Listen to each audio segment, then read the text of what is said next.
चल रहा हो, बहुत कष्ट, बहुत तकलीफ की जिंदगी निकल रही। कर देखिएगा, अभी तो नवरात्र चल रही है।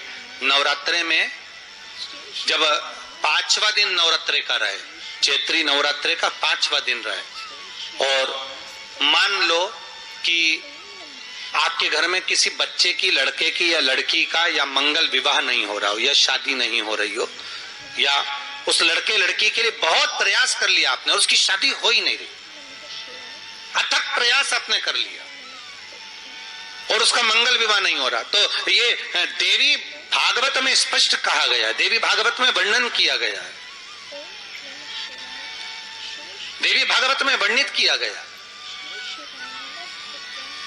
और देवी भागवत में कहा गया कि आम का जो पत्ते होते हैं, आम का जो पत्ता होता है, आम का जो पल्लव होता है, उस आम के पत्ते पर हल्दी और सिंदूर, इन दोनों से स्वस्तिक का निर्माण किया जाए। देवी भागवत का संवाद है, बहुत ध्यान देना महाराज। जिन कन्याओं का विवाह ना हो पंचमी के दिन, नवरात्रे की कोई सी भी पंचमी, मतलब जो पंचमी तिथि पड़ेगी, कोई भी नवरात्रा हो, चाहे वो 4 नवरात्रे में से, चाहे वो पौष का हो, अश्विन का हो, चैत्र का हो, आषाढ़ का हो, किसी भी नवरात्रे में आप कर सकते हैं। एक पान के पत्ते पर, एक ही पत्ते पर जो 2 स्वस्तिक बनेंगे, एक हल्दी का बनेगा, एक सिंदूर का बनेगा।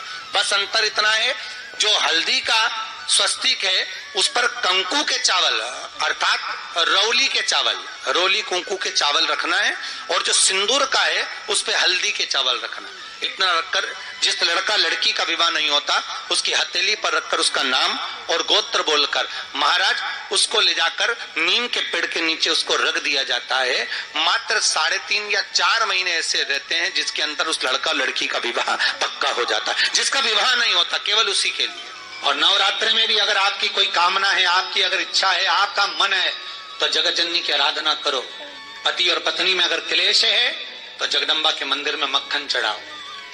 4 तरह की बंदरवाल हमारे हिंदू धर्म में वर्णन करी गई है महाराज, जो दरवाजे पर लगाई जाती है, शुभ कार्य के लिए इसको लगाया है। नवरात्रि के 9 दिन तक दरवाजे के बाहर लगी होती है, जिससे घर में कोई नई बीमारी प्रवेश नहीं करती, वो बीमारी बाहर निकल जाती है। जिस घर में लोग चिड़चिड़ प्रवृत्ति करते हो, क्रोध उत्पन्न होता हो, घर में सामंजस्य नहीं बन रहा हो, आपस में क्लेश बढ़ रहा हो, कोई किसी की नहीं सुनता हो, है कि पति कोई अन्य स्त्री से लगा हुआ है या परिवार टूट रहा है, तलाक तक पहुंच गया है, तो माता के मंदिर में आप ध्वजा लगवाइए, उस ध्वजा पर मक्खन लगाकर लगवाइए, आपको लाभ मिले। भगवान शिव ने कहा पहली आम के पत्ते की बंदरवाल। जब हमारे यहाँ सत्यनारायण भगवान की कथा करते हैं, ब्याह होता है, शादी होती है, शुभ कार्य होता है, तो दरवाजे पर आम की बंदरवाल लगती है, ये शुभ कार्य की सूचक। दूसरे नंबर पर है पीपल के पत्ते की बंदरवाल। ये अमावस्या के 1 दिन पहले लगती है और अमावस्या के दूसरे दिन उतरती है, और इसको फिर ठंडा कर दिया जाता है। ये जिसके घर में पितृदोष होता है, पीपल के पत्ते की बंदरवाल लगाई जाती है। तीसरे नंबर पर होती है नीम की बंदरवाल। पूर्णिमा का जो दिन रहता है, चैत्री नवरात्रि जिस दिन प्रारंभ होते हैं, उस दिन नीम के पत्ते की बंदरवाल लगती है, जो इसको नीम के पत्ते की बंदरवाल। चौथे नंबर की होती है आम के पत्ते, पीपल के पत्ते और नीम के पत्ते, इन तीनों की बंदरवाल। ये बंदरवाल दशहरे के दिन लगती है। 10वीं तिथि को लगकर एकादशी, द्वादशी तक लगी रहती है, और त्रयोदशी के दिन इसको निकालकर विसर्जन कर दिया जाता है। ये जिस घर में लोग चिड़चिड़ प्रवृत्ति करते हो, क्रोध उत्पन्न होता हो, घर में सामंजस्य नहीं बन रहा हो, आपस में क्लेश बढ़ रहा हो, कोई किसी की नहीं सुनता हो, तब ये आम के पत्ते की, पीपल की और नीम के पत्ते की पल्लव बंदरवाल लगाई जाती है। आप लोगों को ज्ञात होगा ना नवरात्रि कब से लगती है, तो सब लोग कहेंगे महाराज जी पड़वा से लगती है, एकम से। पर देवी भागवत कहती है अगर एकम से लगी तो नवरात्रि पूर्ण कैसे हुई। एकम का दिन लगी तो एकम के दिन की रात्रि, फिर दूज के दिन की रात्रि, तीज के दिन की रात्रि, चतुर्थ दिन की रात्रि, पंचम दिन की रात्रि, छठे दिन की, 7वें दिन की, 8वें दिन की, 9वें दिन की रात्रि।